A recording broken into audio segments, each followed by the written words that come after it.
Morning, everybody.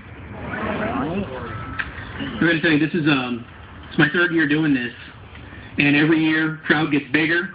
I think Davis Funeral Homes and Todd put on the best event in town, and it truly is my honor and pleasure to be joining you in company today. Thank you. For those of you here to honor this nation, know this world's heroes. Your respect, your admiration is duly noted and greatly appreciated. For those of you here to honor those with whom you served, thank you, and thank you for continuing to tell the stories of our fallen brothers and sisters, sharing with your countrymen the feats of greatness that you personally witnessed that few can comprehend. And for those of you who are honoring your loved ones today, you have our fondest affections and our sincerest gratitude. Today is not just a day to honor our fallen brothers and sisters, but it's a day to honor their families as well. I've often called the military the best and brightest of us all, but they couldn't fulfill that role without any of you. Today we stand in awe of your strength, your pain, your sacrifice, and the pride that must fill you inside. We often say that all gave some and some gave all, but take note that the fallen didn't pay the ultimate sacrifice. Their loved ones paid the ultimate sacrifice. They paid it when their loved ones joined the service, went to training, got deployed, and they paid it again the day that they learned the true price of freedom and every day since. So please take a moment today to pay your respects to the families of the fallen and know the strength that was drawn from them by those who went to war and the strength that we can draw from them today. No one dislikes the concept of war more than those tasked with waging it. The difference between the warrior and the pacifist is that the warrior understands one thing. For evil to succeed, all that is required is that good men do nothing. It is this understanding that keeps us safe, free, and has secured the blessings of liberty throughout the history of this nation. The American warrior is possibly the most relevant figure in history. The pacifist gets no such honor, no such distinction, and no such relevance. During this nation's history, we've lost roughly 1.4 million of our best in theater. Millions more died while wearing the uniform during peacetime. We honor them all today equally. Sometimes it can be difficult trying to find ways to properly pay your respect to such greatness. Adding days to the calendar, concocting medals to be awarded posthumously, making movies, television shows, holding special events are all great ways to pay homage. It's not enough. What they did for us was hard, demanding work, and we owe them the same. The question is, how can we possibly pay proper respect in a way beyond what we're doing right now? You have to remember. You have to remember why they fought, remember what they fought for, and then make sure their sacrifice was not in vain.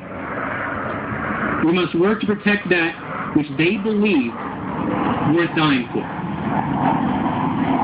We must protect their brothers and sisters in arms when they get home. They need jobs, they need housing, and they need support. They do not need excuses. When their memory is being soiled and their brothers and sisters in arms still among us come under attack, it is our obligation to rise up and defend them as they defended us. It is the most difficult way in which we can properly honor our fallen, but it is the most rewarding and satisfying. We must not be neglectful in this obligation. They went to great lengths to protect and defend us from harm, and we have a duty to do the same to them. In 2006, Lieutenant Colonel Randolph C. White, Jr. at Fort Benning, Georgia, gave a speech to a graduating class of infantrymen that I believe rivaled General Patton's.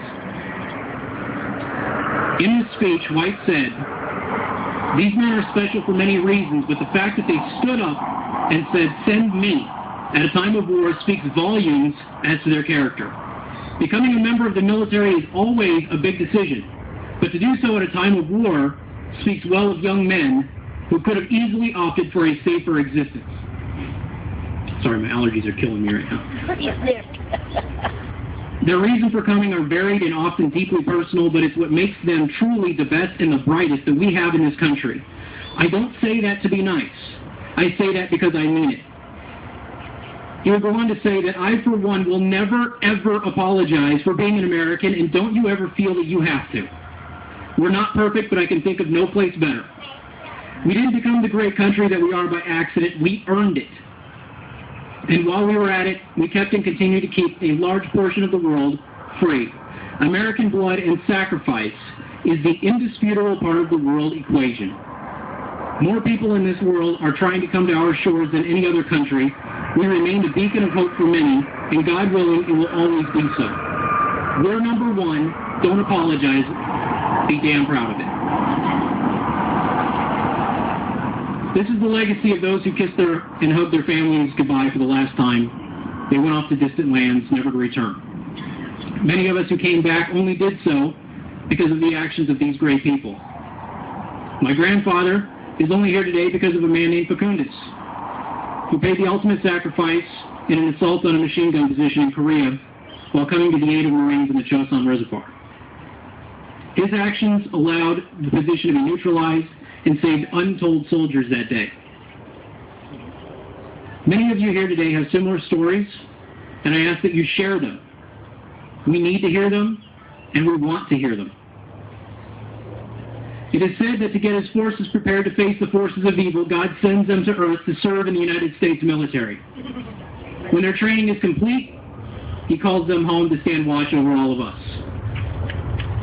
So today we honor such greatness, and for all those that we've lost in the Air Force, Army, Coast Guard, Marine Corps, Navy, Guard, and Reserve Forces, and all of the others who worked in the shadows, we look to the sky with full confidence that they are keeping watch over us today and every day for the rest of our lives. Today we honor them, and we love them, and we respect them and their loved ones. But to give a different perspective, it is foolish and wrong to mourn the men who died. Rather, we should thank God that such men lived. General George Patton. God bless.